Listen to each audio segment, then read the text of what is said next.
Chers amis, je vous souhaite le bonjour. Je suis actuellement à Helsinki et je vous propose une petite visite avec une météo qui malheureusement est mitigée entre les nuages et les grosses averses. Je me suis actuellement sur la place du marché où il y a énormément d'ambiance en temps normal. À côté de la place du marché, vous pouvez percevoir derrière moi le palais résidentiel, les embarcadères pour le ferry pour demain avec la grande roue et enfin le terminal qui permet d'aller sur l'île de Suomenlinna. C'est une île fortifiée un petit peu à l'avant que nous allons visiter également lors de cet épisode. Et tout ça vous le saurez après le générique. À tout à l'heure.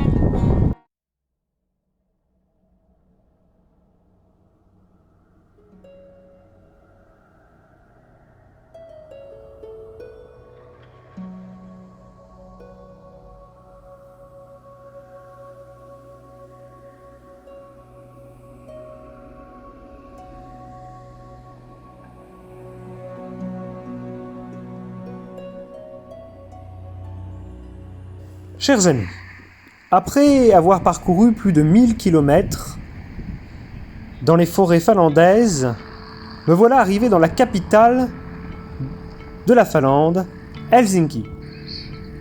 Le soleil est au rendez-vous lorsque j'arrive la veille de notre visite. Mais cela fut de courte durée puisque aujourd'hui le temps est médiocre.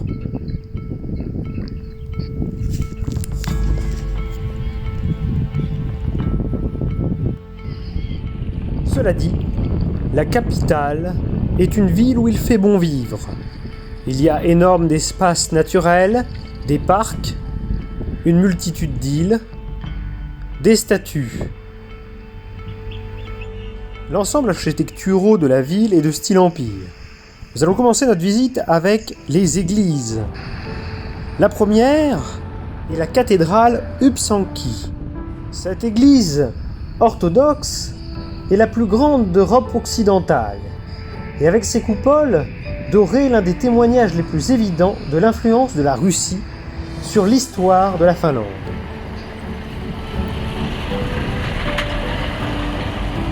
Autre édifice, l'église de Kallio. Datant de 1912, elle a un petit air d'Empire State Building.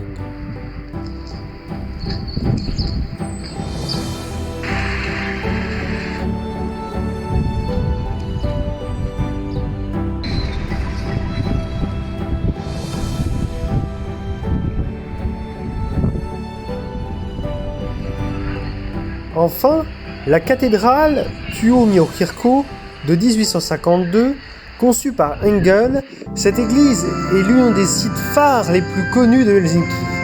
Elle incarne la simplicité et une grande sobriété plastique. Sa crypte abrite un café d'été et des expositions tournantes.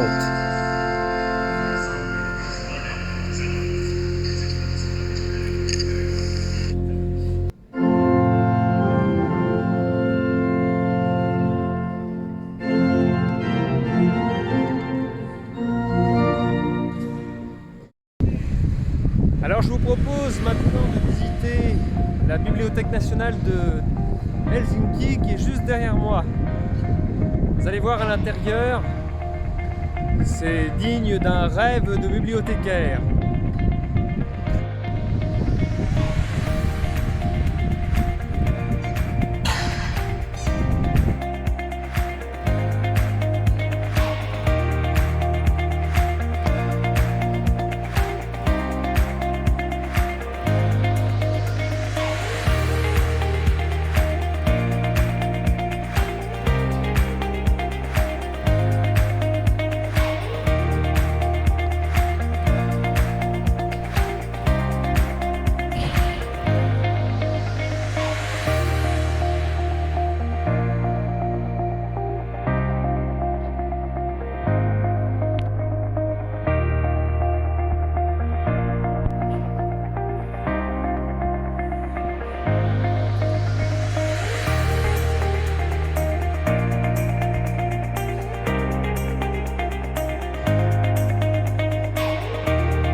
pouvons voir désormais le palais du président datant de 1820. Originellement conçu par Per Granstedt, le bâtiment a été modifié en palais impérial selon les dessins d'Engel. Au large, nous pouvons apercevoir une île fortifiée. Il s'agit de Suomlinna.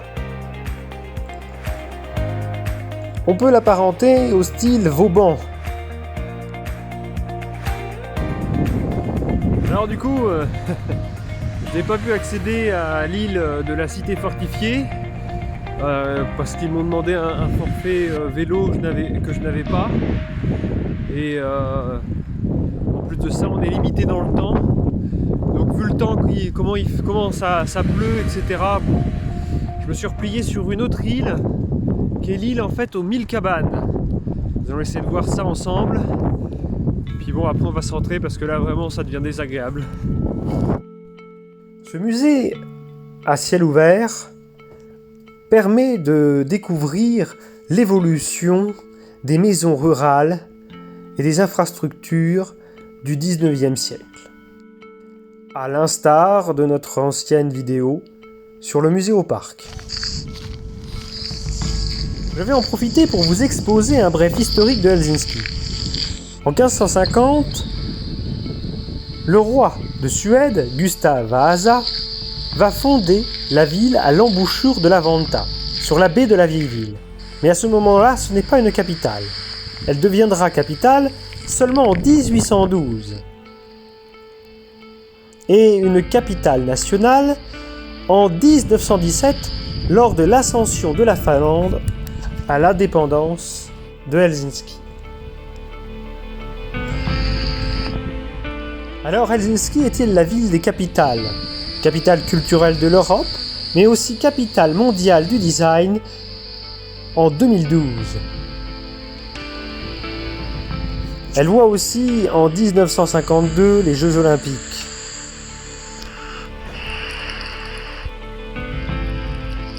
Et voilà les lapins, c'est la fin de cet épisode. Alors on se revoit très bientôt pour un nouveau pays, une nouvelle frontière. Et je vous souhaite une excellente soirée. Allez, bye bye!